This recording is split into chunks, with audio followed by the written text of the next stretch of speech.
And we all have those exercises that we do and do not improve on. They're the go-to. If we haven't gone to the gym, it's just what we do just to pass the time and just kind of go through the motions. And today, I'm going to be doing those exercises that I personally do out of habit and push myself to do better. And I'm going to be teaching you some of the things that you should be doing and that you can do to get past those barriers if you continue to do the same exercises and not see any improvement. So let's get right into the gym. So there's nothing wrong with having your comfort exercises that you go to, your go-to exercises, and it's a good thing, especially if you want to do and work on your technique. So that's what I'm doing right now. I'm warming up right now. And this is a really good idea when it comes to comfort exercises to really work on that technique.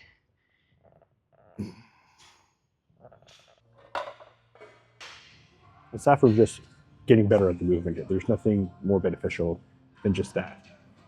And you're not going to build more muscle. So the whole purpose of it is to build more muscle, which is why we're trying to challenge ourselves and do more and get out of the comfort zone and just do more overall.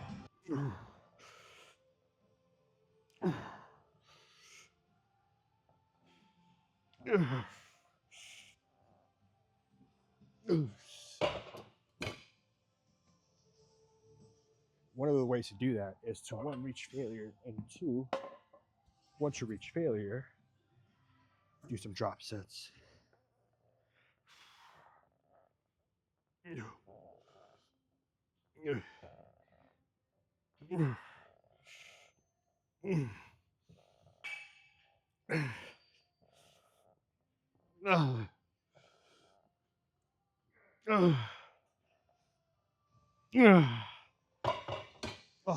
The drop sets are going to put you at a whole nother level when you do your exercises, because it's going to be more challenging. It's going to get more difficult because one, you just reach failure and your biceps are exhausted. So when you drop the weight and you're able to do more because it's lighter for sure, but you're applying more force and more tension to your biceps. So let's go ahead and mark this down. We just did 115 for 7 reps. And then we also just did 70 for 9. That was good. That was very good. So we'll put this 45 back on here and do another set, another drop set. That's just one thing that I like to do to keep myself from just doing the same thing over and over again and not seeing any progress.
Oh, drop sets, man, they really get to you. They really help you get past the barrier or a plateau. It definitely makes it more challenging, it makes it harder. I think I definitely need more time in between the sets when I do drop sets. I don't do them very often, but when I do, it gets difficult because I'm not just going through the motions, just picking up the weight. Like I'm trying to achieve a certain amount of reps and beat the amount of reps I did last time. All right, let's go to the next thing that I constantly always do and see what I can do to not stay stagnant and actually improve on the actual lift. Like I'm always improving, always trying to improve by doing more reps, but what else can I do besides just that? Like that's the number one thing. But when I hit a plateau, what else can I do to make sure that I'm able to get past that plateau? Just like here, the next one's not gonna be a drop set for sure. It's gonna be something different. So the next one's gonna be the incline. dumbbell curl. Now, normally I don't have the pad this far down, but I decided to change it literally just the last minute to really challenge myself and add to that extra intensity and change the um, level of difficulty in this exercise.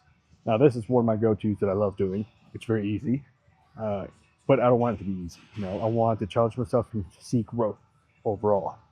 So I'm going to grab just 25 because this is a new challenge with how deep the pad is. I'm not sure how heavy I can go. Like, it's definitely changing the mechanics of the movement. So I'm just starting off with 25s.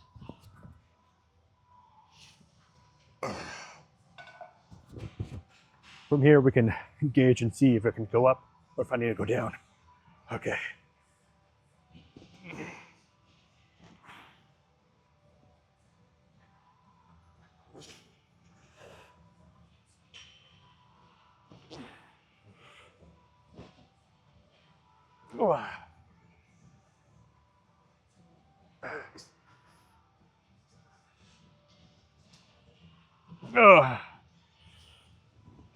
Okay. So the weight is easy to pick up. That's not my issue here. My issue is just like I'm stretching out my front delts because I've never had to go this in this direction ever before. And I'm just feeling a huge stretch, and that's what's making it difficult. The weight's pretty easy to lift. It's just the stretch part is an annoyance and adds some difficulty. So let's go up to 35s. Give that a try and see what happens from there. Like, I might need to change this, like the seating, back to my normal position because the way that I want to progress and challenge myself and get out of my normal habit is not this. Like in the last exercise, it was drop sets, right? And this one is something different. The pad, the seating just changing. That's just a secondary thing. So let's give this one more time. Let's give this a try. Wow. Let's give this one more try. Depending on how the weight feels, I will or not do the next thing, and then I'll adjust to be able to do the thing. Let's go. Oh. What? Oh.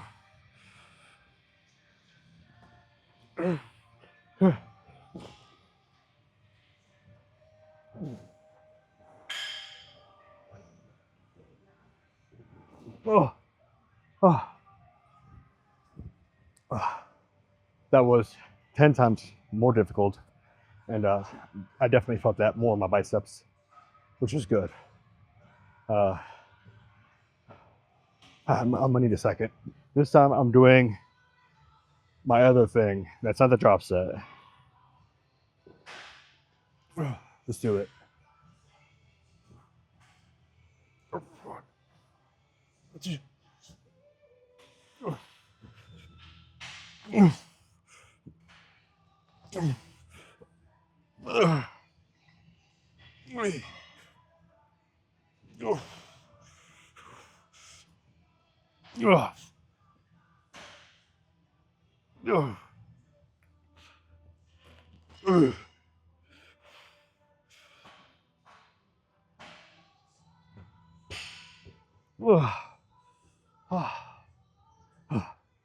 Okay, so the thing was I was supposed to do 21s, but this weight's so heavy that I can only do 3 to 4 reps. So I did 4 reps, bottom half, another 4 reps, the top half, and then 3, technically 4, because I have to move it all the way up, reps and 4 range of motion, which for biceps, that's a good movement, and it's definitely gonna help you get out of the habit of just going through the motion.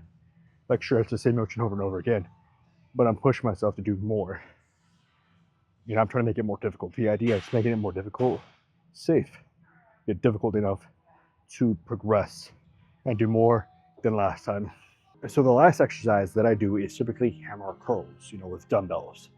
And one of the things that I like to do to switch up the hammer curls to make sure they're making progress is do a variation of the hammer curls. So I'm at the weight stack here, and I have ropes. I'm going to be doing the hammer curls with just a rope. And the reason I'm doing this is because, well, the grip is going to be different. The stimulus is going to be different. And I'm applying the hammer curls with both my arms, which means I can go heavier than I normally would than with just dumbbells. So now off the top of my mind, I believe I've done maybe 35s with dumbbells. And now, right now I have 80 on the weight stack. So we divide that by 2, that's 40. So that's already 5 pounds more per arm than versus the dumbbell. So I'm pretty sure I can go heavier than this, but let's just try this out and give it a try. So it's essentially almost the same thing, but it's different, you know. Oh.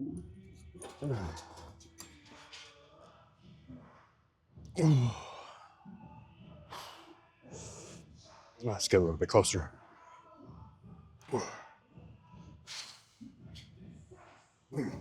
See, that was very easy. I feel like I just wasted my energy for no reason, but that was just demonstration.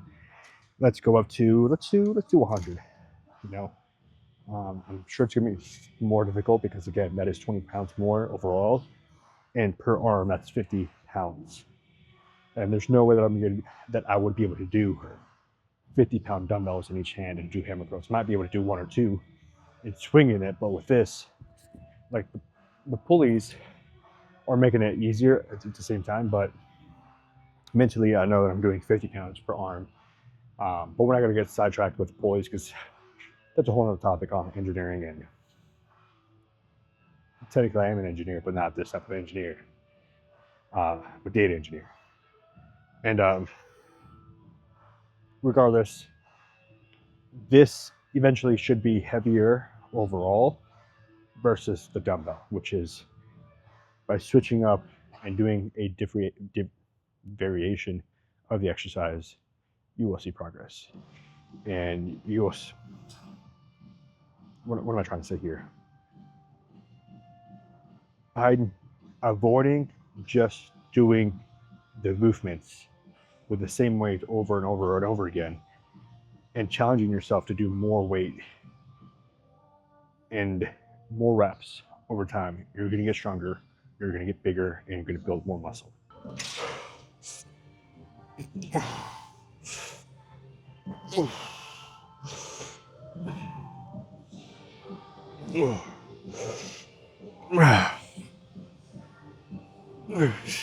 So this was a lot difficult. I mean, 12 reps. I might do one more set. I'll do one more set, screw it. And I'll go to 110 this time. Like I'm already fatigued. My biceps are pretty much done for. I did another exercise I didn't record because it's not part of my traditional training. And I wanted to add that. And maybe I should have recorded it, but while I'm on the topic of that thing is adding on a new exercise can be very beneficial for you on building muscle and progressing, because it's a new stimulus. You know, it's another exercise. It's not just another set. It's an entirely new exercise. You know, it's essentially it's the same mechanics, but because it's a different exercise, the mechanics shift a little bit. You know, so what I did is I went to the squat rack. Wow, and did what nobody should ever do, but I did it anyways. Was curls at the squat rack. You know, and that giant barbell is one of those classic barbell curls that people used to do a long time. That, and you know, they got some great progress from that. So adding an extra exercise that's different yet the same is going to be very beneficial on making progress over in the long run. I mean, just thinking about it. So like my biceps, they feel great right now. I have a huge pump. I'm getting stronger. I pushed myself to new limits because I did more exercises, or one more exercise, and I changed the way I do the exercises with drop sets. 21s, which was technically 4, 4, 4. And I did something else. Oh, changing how I do the exercise as well with moving the pad, and then again changing the variation of the exercise. It all adds up, you know. And overall, the main thing that's going to help you grow more muscle is pushing yourself to failure every single time and doing more reps than last time. And that's what I always strive to do. And that's what you should always try to do too, is if last time you did 8 reps with whatever weight, you want to use that same weight and do 9 reps or more. And once you do a certain amount of reps, you can go up in weight. So my goal for now is doing a max of 8 reps, no matter the weight. Once I reach 8 reps for 2, maybe 3 sets, then I go up in weight. So on the preacher curl that I did first, I'm at 115, right? Once I'm able to do 8 reps, I'm going to increase the weight to 120. And then I'm going to stick with the 120 until I'm able to do 8 reps again, and then go up in weight. And that's just slowly progressing. It's helping me get stronger, it's helping me get bigger, and it's just the best because the small marks of strength that you get, you build more confidence. You feel better. You want to come to the gym because you know you're progressing with the amount of reps that you do. And then you feel more confident because you're going up in weight. 5 pounds doesn't seem like a lot, but believe me, it all adds up over time. You cannot hope to jump up 20 pounds in a month. Maybe if you're a beginner, you might be able to. But as time progresses, 5 pounds is the best way to go. Improve by reps, then improve by the weight. Improve by changing how you do the exercises, drop sets, 21s, changing the variation, and then sticking with those exercises over time, and only changing the things that you need to change when you start to not see progress.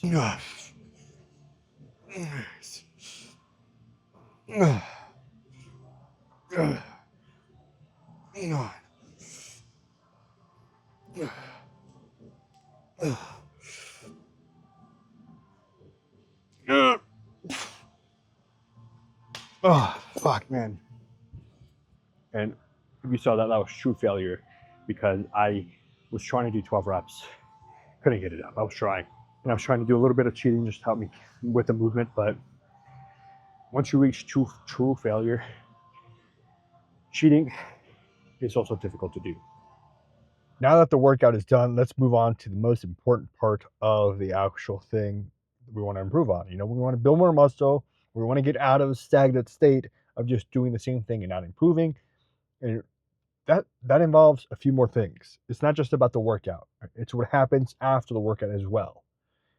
Man, I'm pretty energized right now. I've stopped consuming the 2 monsters a day that I used to, and I just had an amino energy at the gym. Man, I am firing, and I've just been drinking some coffee throughout the day with some sugar. And anyways, I'm like in a good mental state with caffeine right now. So let's go in there and continue on with the progression on how we want things to do. That made no sense. Let's get inside it. Let's go inside. That's what I'm trying to say. So the next thing is going to get some protein in you, and this is something new that I'm trying. Honestly, the Cheetos was the last minute thing. I was like, you know what?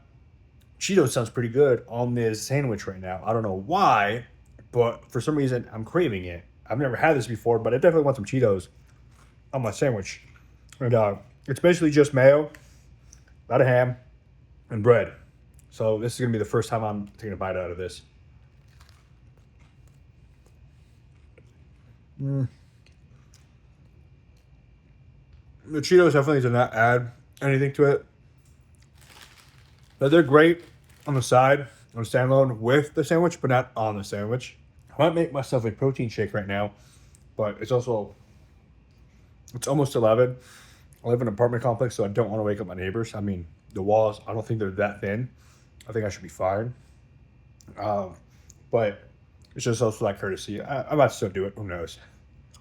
But make sure after you're done working out, give yourself some more protein. Whatever protein you can consume. A protein shake would probably be the most ideal thing for you to take. And then go to bed, So I'm going to continue eating this, take a shower, and make a protein shake. So thank you for watching. Hopefully you enjoyed the video and got some value out of it. If you did, definitely subscribe to the channel and like the video. And leave a comment down below, any questions, concerns you may have. I'm definitely getting back into the swing of things because of my lower back injury. Well, technically, it wasn't an injury. It just started hurting out of nowhere. And my pulmonary embolism. I'm feeling a lot better, to be honest. I never felt bad but today I just feel good. So yeah, cheers.